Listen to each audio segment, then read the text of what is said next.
بسم اللہ والحمد للہ والصلاة علی رسول اللہ۔ نظام جمہوریت کے ذریعے نفاذ اسلام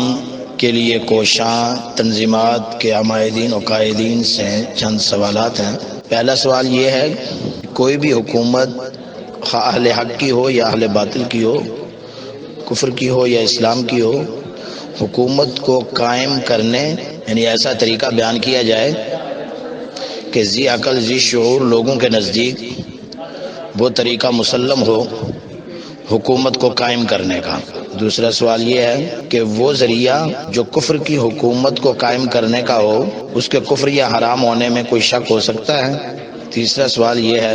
کہ اسلامیت اور جمہوریت کو یکجا جمع کیا جا سکتا ہے، کیا یہ کہنا درست ہوگا کہ اسلام ایک جمہوری مذہب ہے؟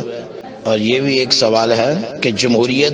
جمہوری حکومت کے جو یہ معنی بیان کیے جاتے ہیں کہ وہ حکومت جو عوامی خواہشات کے مطابق بنی ہو اس کا مکلف کرنا، اور اسلامی حکومت کے نفاذ کا یہ معنی بیان کیا جاتا ہے کہ خدائی احکامات کا اپنے آپ کو مکلف کرنا، اللہ تبارک و تعالی کا خلیفہ ہونے کے ناطے جو حاکم ہم پر آئے جائز کاموں میں اس کی اتباع کرنا، اور وہ حاکم خلیفۃ اللہ ہونے کی حیثیت سے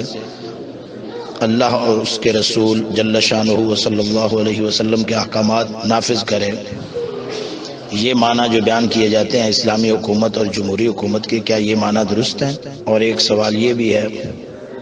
کہ اہل مغرب انتہا پسندی،